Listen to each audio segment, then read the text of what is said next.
is going on? This is Tyler Smith with Intrinsecus. Glad to have you guys back for episode 4. Now, I do want to apologize. I've been off my game. I have not been uploading every Wednesday. I've been quite busy in my personal life, so I do apologize for that. But I'm going to try to make it right. This episode may be uploaded on a Saturday or Sunday, depending on when it's done being edited. But again, I'm going to try to get back on the Wednesday bandwagon.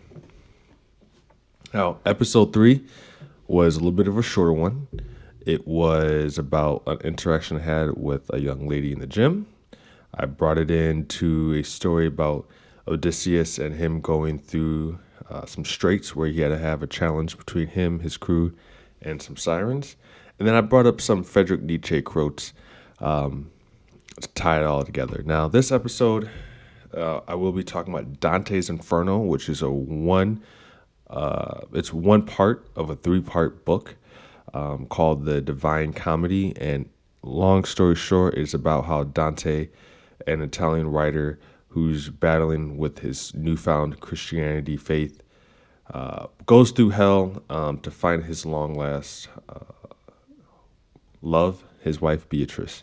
I do not want to get too deep in the book and make this a book report podcast because it is very long. It is a very daunting read, but if you're able to pick out and parse out some of the good topics, then it's definitely a good conversation starter. But before I get into that, the reason why I picked Dante's Inferno, again, one part of a 3-part series of books or poems where an individual is struggling with his Christian faith and he needs to go through hell to be guided to heaven. This is not a religious podcast, so I'm not taking this book in that light. I'm not going to talk about it in a Christian or religious sense. But what I will say is that if you take out the beginning of the book and how Dante's being guided through hell to get redemption and to get stronger so that he can go to heaven, if you take all that religious stuff out, the 9 levels of hell kind of look like the internet. It's really weird. Where the 9 levels of hell is pretty much everything that's wrong with the human race. It is everything that humans deal with and the challenges that we have and why it's hard for us to stay pure. Now, again, I'm not here to demean anyone on the internet. I'm not here to say your lifestyle is good or bad. All I'm saying is that if you want to live an intrinsic lifestyle where you live for yourself and you're not living for other people, how I will connect the 9 levels of hell to the internet might make sense. Again, if you live your life on the internet and you make a living with OnlyFans or pornography or whatever, that is your life. I'm not here to demean your life or to judge. All I'm saying is for people who want to live an intrinsic lifestyle, being intrinsically motivated, and not caring for what other people think, this podcast episode might make sense to you, might hit home. So again, just to be a scene setter, Dante woke up in a forest type environment. He sees a mountain, realizes the mountain's kind of like heaven. He reaches the mountain. These 3 creatures come down. It's too much for him to deal with, so he goes back into the forest. He sees a spirit of an old Greek writer named Virgil. And Virgil says, hey, I can take you to your wife, but we need to go through hell first. And then you pretty much have soul strengthening and resilience built into you. And then the story continues with the other 2 parts of the series. But when they first go through hell, the first thing they go through is the first circle. So all these levels of hell, also called circles. So the first circle is Limbo. And this is where in the book they talk about unbaptized and virtuous pagans. I'm taking that part out. I'm just going to take that religious part out of it. But this is kind of like, if you understand anything about the Catholic faith, this is pretty much like purgatory. This is like that in-between area where you're a good person, but you're not pure. So again, I'm taking the religious part out of it. The first circle of the internet is kind of like, oh, hey, I'm just here to search for things. Hey, I'm just here to look around, here to have fun. Well, that first circle will lead you into deeper layers of the internet where you may get tied into this. Now, a lot of good people live in the first circle, right? Not saying, again, I'm taking the religious part out of it. A lot of good people are on the first layer of the internet. They just say, hey, I'm here. I want to do good things, charities, blah, blah, blah. But it is easily, it is an easy way to trip and fall into these deeper layers. So again, first circle, just in the book, talk about it's Prince Purgatory. These people who aren't quite pure, but they're still virtuous people. And again, I'm not saying that if you're off the internet, you're pure. That's not the argument I'm making. All I'm saying is that in the book, these are people who are good, and in the internet, those people tend to be good as well. A lot of the good people stay on the first circle or the first layer. If you go to the second one, this is where Dante is not battling, but Dante gets to see where all the lustful people stay. So this is where people are being knocked around with wind. There's these high winds, and they're just being tossed and turned all over the place. And it's pretty much symbolizing how lust can tear apart your life. Now, this is, to me, where porn starts. Again, I want to make this very clear. I'm not making a religious argument, and nor am I saying, as I go through these 9 layers or 9 circles of hell, I'm not going through like the internet and then the dark web and the deep web. Like, I'm not making that at all. So do not take this as a one-to-one analogy at all. For the sake of this argument, just take it as I say it. So again, the second layer, the second circle is lust. And this is where in the book he sees Cleopatra and Helen of Troy, pretty much people who are just sex objects. I think this is interesting because this is where, at least in society, where you see porn, OnlyFans, and everything like that, to where people are losing themselves for outward gratification. Men who feel like they can't get anywhere in life are looking towards porn or whatever to have a cheap, easy access to women they can never have access to. And then you have people who end up just selling their souls or selling their bodies for a quick buck. And this is, to me, like where we start really getting into the layers of I don't want to say layers of the internet, but the different areas of the internet where people are starting to lose who they are, and they're starting to give themselves to others. Not saying giving yourself to others is bad, but when you give your body to the internet in return of money that right now, at least in America, is being printed away like crazy. So every day your dollar's worth less and less. So you're giving your body away for a diminishing return. And that's kind of how I see lust out of the book, and then how it pertains to the real world. Now, the third layer he goes to is where all the gluttonous people stay at. And in the book, there's a lot of icy rain and slush. It's this wintry mix for all of eternity. And this is where a lot of people, they are consumed by their gluttony. Now, gluttony can be a lot of things, money, food, whatever. But this icy rain and slush is holding them down and weighing them down the same way that their gluttony of food or whatever their vice is will hold them down in real life. And to me, where I see this into real life, or how this connects, is imagine you look at Instagram and you see all the Instagram feeds of the carefully lit photos and artfully arranged entrees.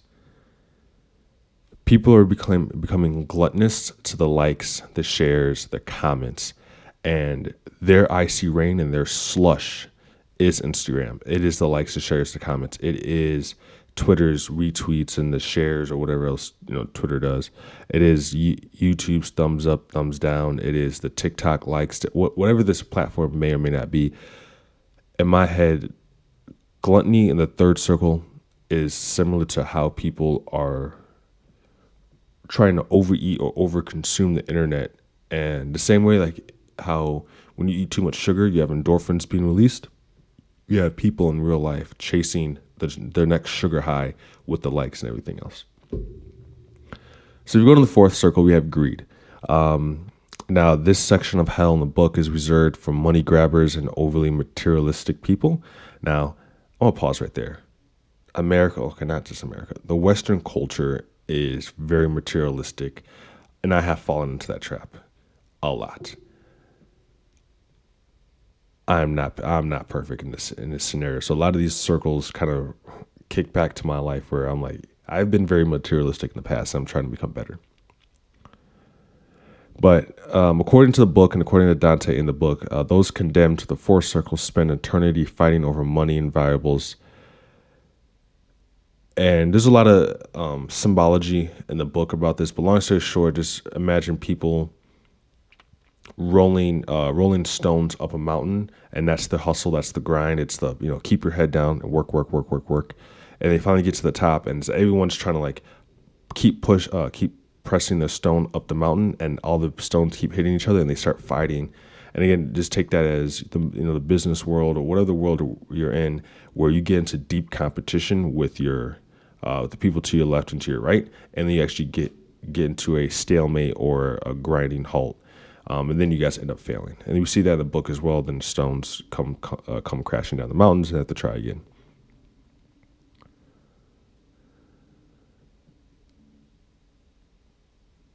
And I connect this to real life because how many times have we seen relationships or even families? Let's start with the family scenario first. How many times have you seen in family? Usually we see this in movies. I feel like Hollywood captures this very well. In Hollywood, we see movies where someone dies in a family, and now that long lost cousin is coming to get a check. We see it in friendships where, well, not even friendships, acquaintanceships, or work relationships where someone you really don't talk to sees you have money or sees you have something, and they come out of nowhere with their hand out. And this is kind of where I see this attached to the internet, where we have people having the money scams, the pyramid schemes.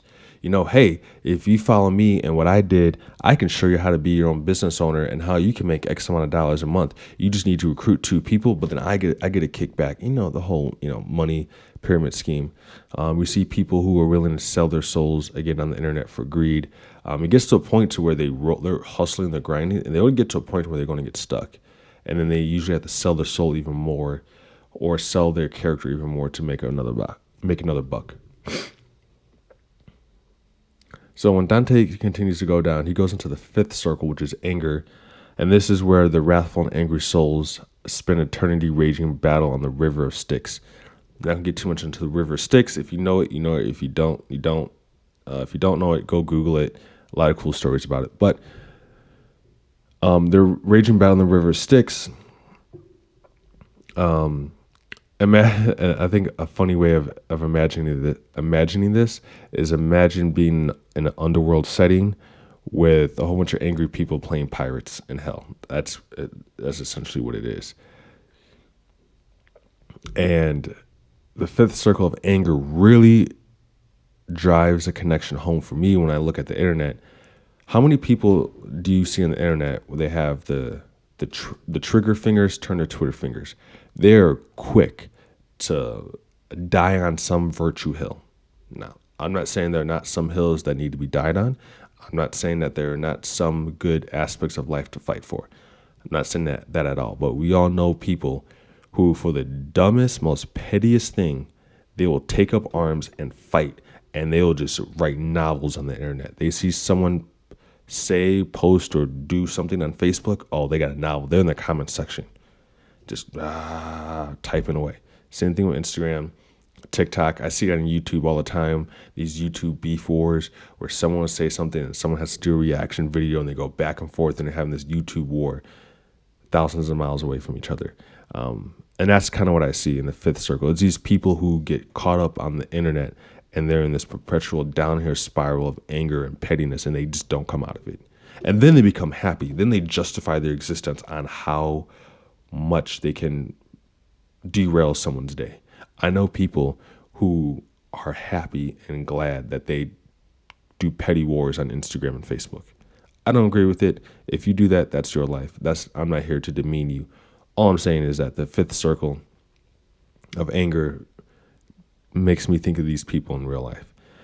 Now, the 6th circle is heresy. This is, again, I don't want to get too much into religion. This is not a religious podcast. And of course, when this book was written, I had my own I have my own questions about the Roman Catholic faith, and I really don't want to dive into that. For anyone who doesn't know, heresy is pretty much anything that's against the religion. If you're a rich or something else, or you're a pagan, like you're a heretic. That's just kind of how it was. To get away from the religious part of it again, Dante wrote that the heretics spent eternity entombed in flaming crypts in the sixth circle, but heresy is a kind of obscure sin in modern times. So this one's a little bit harder for a lot of people, at least for me, to connect to the real life. So if you look at modern culture and people who are against it, so counterculture. So you look at culture and counterculture people. We see this on the internet where if you go against the grain of groupthink, group thought, or if you go against the grain of what Twitter says or what Instagram says, if you go against the grain on what YouTube wants, what Amazon wants, you will be, I don't want to say canceled. You would be ostracized. You would be put off. And so to me, when I read about the sixth circle and I was going through this part of the story, it really just made me think of how people who go against the grain, or heretics, are just kicked out, exiled out of society. There have been people who lost bank accounts. There's people who've lost jobs. Again, I'm not getting into if was that or was it not justified. All I'm saying is that if you do not go against, if you do not go with the grain, then you will be ostracized, put off. And so when the book says these flaming crypts or flaming tombs, if you don't know what crypts are, these flaming coffins, to me, that is when people say, "Oh, you're going against Instagram, you're going against the group thought on Twitter or whatever. You are a bad person, so now you're going away." And that's how I see it. Now, the seventh circle. Here we go. Violence. Now, Dante was a little bit of an a-hole in this part of the book. I'm not going to go too much in that because, again, it's not a book report. But the seventh circle is composed of 3 rings. The outer ring is filled with blood and fire. It's reserved for murderers and thugs. The middle ring is where, at least according to Dante, suicide victims go. Again, we need to understand that back then, in that time in history, suicide was a sin. And it's violence against yourself, which is violence against God, since he created you. And then the inner ring is a place of burning sand, and is where blasphemers and sodomites go. And again, not going to talk about that side. I'm not here to talk about sodomites and what that means in modern culture. Like, that is between you and yourself and how you feel about that. Again, and how Dante really wrote this part of the story is very much so, if you don't follow the faith or what was the culture back then this is kind of where you would go. Again, not trying to get into the religious part of it, but how I see the seventh circle of violence is how people will start things. This tends to happen in more violent groups or people who are more opposed to violence. People have died over Facebook and Instagram comments. Like, there has been internet beef and people have died over it. People have fought over this. Like, things have spilled over from the internet. And so to me, when you go so deep into the internet and you give yourself up to the data, when you give yourself up to the zeros and ones, and when you say that I'm going to allow the internet to affect my well-being and my own thoughts and my own sanity, that I'm willing to see a comment that's made out of zeros and ones, that's made out of light, that's emanating from a laptop, a phone, a tablet, or whatever, and I'm going to go handle this in person. Now, I'm not saying that evil things do not happen on the internet and they don't need to be addressed.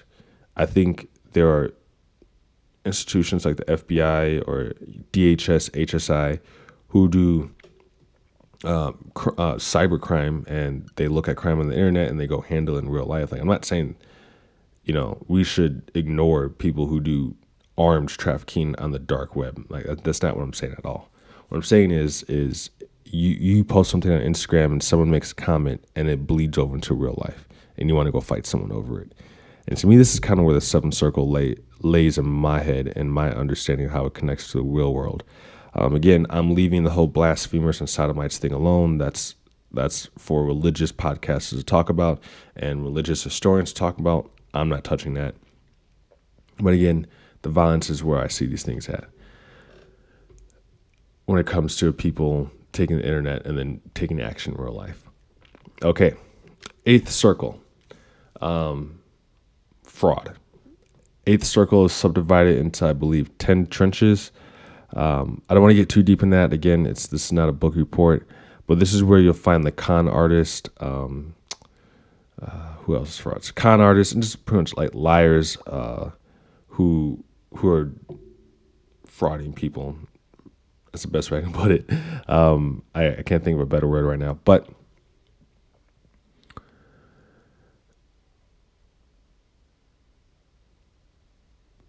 in the book, Dante talks about there's ditches, and people are stuck in the ditches and they're going through their own trials and tribulations.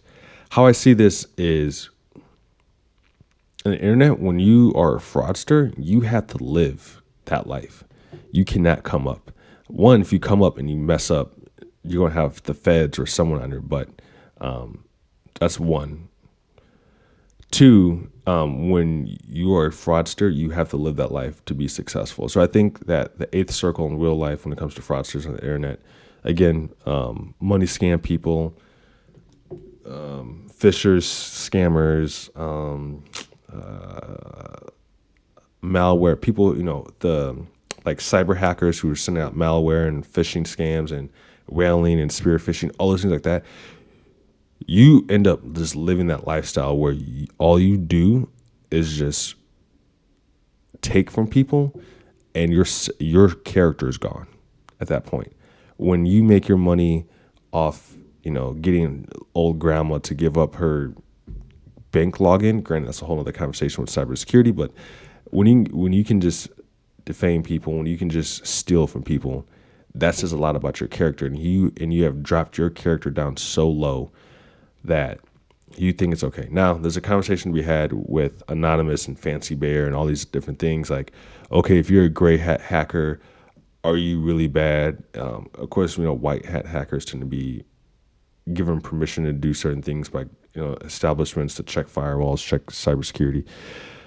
But gray hat, they tend to be bad people who do good things. They tend to be Robin Hoods, and you have black hat. Like outside that kind of spectrum, I'm just talking about the cyber criminals who have stooped so low that they are just extorting people. Not extorting people, they're just taking from very simple-minded people who don't understand the internet. The last one, ninth circle, is treachery. This is a frozen wasteland occupied by history's greatest traitors. I can make a whole lot of comments about that. Outside history's greatest traitors against the nations, because again, you got to understand how this book was written and what the target audience was. So outside nation state traitors or nation state citizens who go against their own flag, outside that,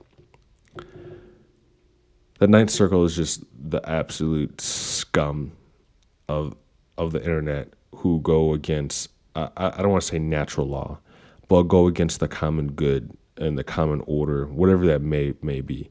So people on the dark web who do the most disgusting, vile things and sell it, to me, that's where treachery goes to. Now, a lot of us who would be listening to this podcast don't know a lot of people who sell very disturbing, illicit content on the dark web. I get that. So I'm not going to talk too much on that. But again, to me, that's where the treacherous people lie, at least on the internet. Now, you might be asking yourself, why are you bringing this up? Why do we care? Why this book? I think that when you start to realize that you need to disconnect from the matrix, you will soon be able to see these 9 circles all around you. You're able to see the gluttonous people. You're able to see the angry people. You'll hear stories on the subway or in Ubers where, like, I can't believe this person said this to me on Instagram. I'm so angry. Like, it's Instagram, whatever, who cares?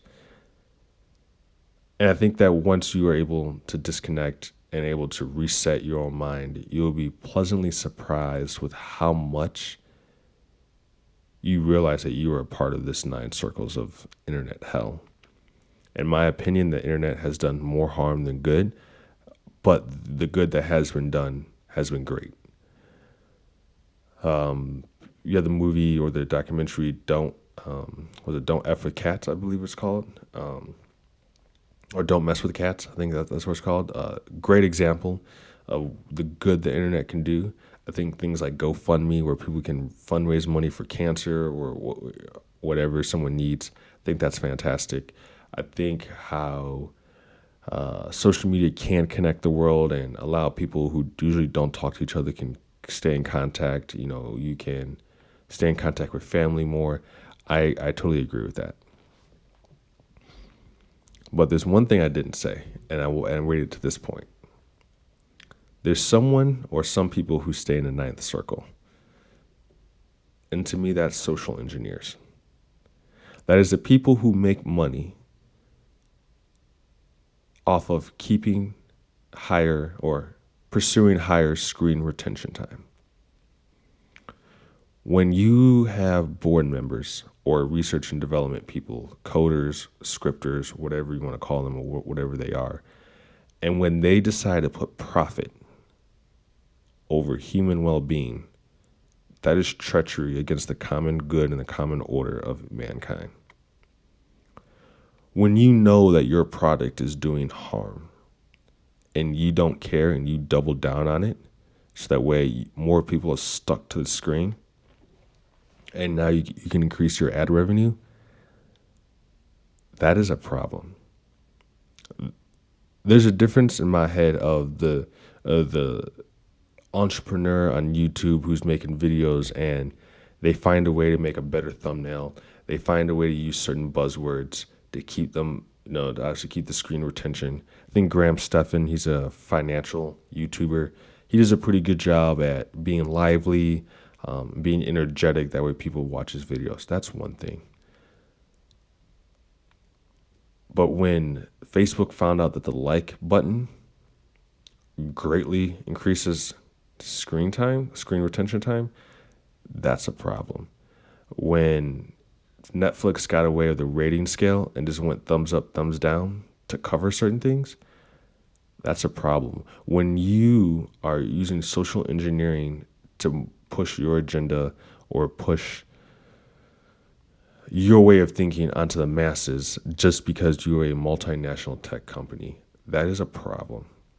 And to me, you are in the 9th circle. You are treacherous against the common order. Not saying that humans are perfect, not saying that humans won't fight, not saying humans won't argue. We will. We've done it for eternity. We've done it before, and we will do it again. Friends fight, married couples fight. We all fight. We all argue. It's human nature. But when you go out of your way to connect people to a device, to push ad revenue, and then you use vile tricks because rage sells, rage bait keeps people on your platform longer, you are treacherous. I think of the movie Kingsman. I believe it's the first one, where you're the tech billionaire who gives out the free SIM cards. And pretty much he gets everyone to get on it, and then he sends out the radio frequency, and everyone starts fighting each other to kill each other. And then of course you had the leader, the Kingsman, who was in on it as well.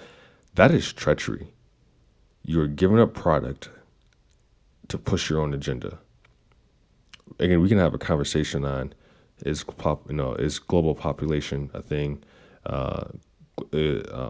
Global overpopulation, is that a thing?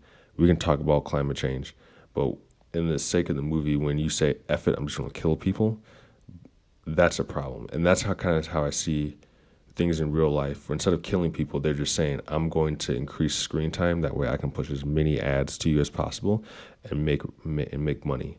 And then I'm going to have very intrusive and invasive terms of services that allow me to have access to the deepest layers, not the deepest, very deep layers on your phone, and then I'm going to sell your data. So not only am I going to find a way to get you to voluntarily, quote unquote, voluntarily choose to stay longer on my application, I'm just going to get into the deepest parts of your phone and then sell your data.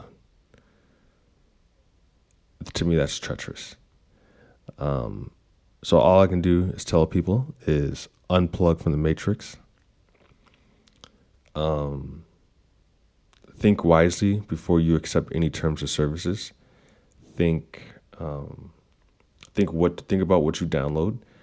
If you can use, at least for phones, if you can use web browsers like DuckDuckGo or Brave, and then manually log into your Instagrams, your Facebooks, that way you don't have the actual app on your phone, that is way better. Brave and DuckDuckGo are some pretty cool and pretty neat web-based platforms web-based browsers that block cookies and block tracking according to their terms of services.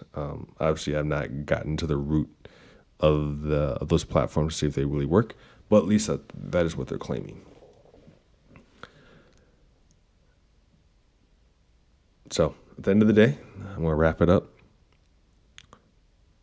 Everyone just unplug from the matrix. Try it for a day.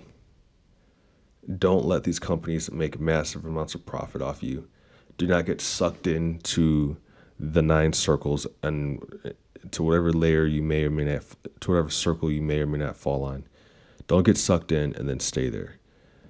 It is okay to put your phone down. It is okay to put the laptop down. It is okay to turn off Netflix, Hulu, Amazon Prime. It is okay. It is okay to go outside and have a breath of fresh air, to go for a hike. It is okay to put the phones down at dinner and actually have a conversation with your friends, your spouse, your loved ones, whoever.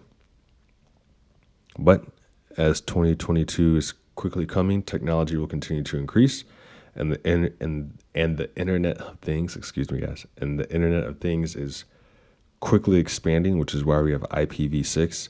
And IPv4 is soon to be, if not already, outdated and obsolete. Obviously, it's not obsolete now, but soon to be. It is okay to accept the technology that's coming with the times. Just know what you're signing up for. Just understand your terms of services. Understand that there are ways around big tech collecting data, and then be cognizant of what these platforms want you to do so that they can make money off you.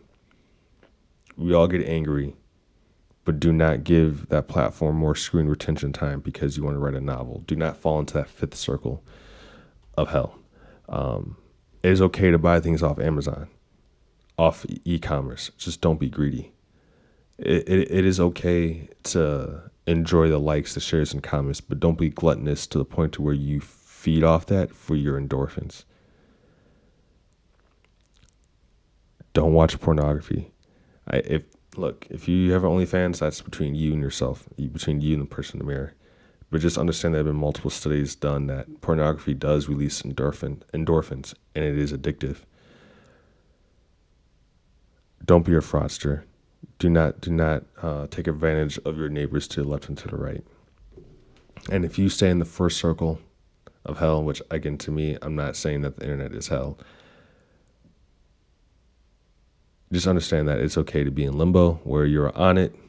You have the Internet of Things, you have Alexa, you have whatever Google Home device they have, but you just don't fall into the deeper traps. Again, the good the internet has done has been very impactful, but I think the internet has done more bad than good, just because it has allowed certain companies to hijack minds and they push an addictive product. Put your phone in your back pocket or your purse and walk downtown Chicago, walk downtown Los Angeles, downtown Seattle, downtown Miami, downtown DC, and just watch the people who are hunched over and have bad posture because they're looking at their phones. Look at the people who are walking through life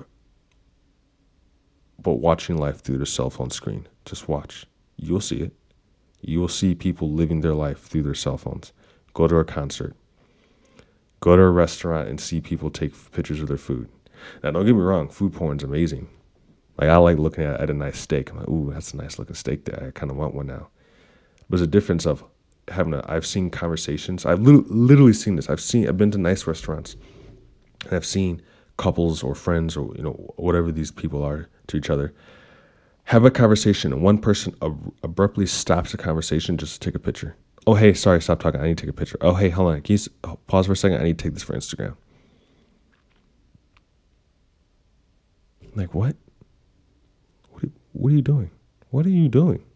Like, I've literally been in booths next to people for that. So I don't want to ramble too much. Again, I'm going to try to be better on timing. I'm going to try to be better on consistency. I've been traveling the past couple of weeks and have not had the most time to dive into this. But again, people, unplug from the matrix, even if it's only for a day, and see what life can really be. It is okay to accept the technology that comes. Just understand what it is doing and how you are the product. Nothing's free, and if it's free, you're the product. Just understand that. And guys, remember, be Intrinsecus. We are here to build better minds, better souls, and better culture. Signing off. I'll see you next time.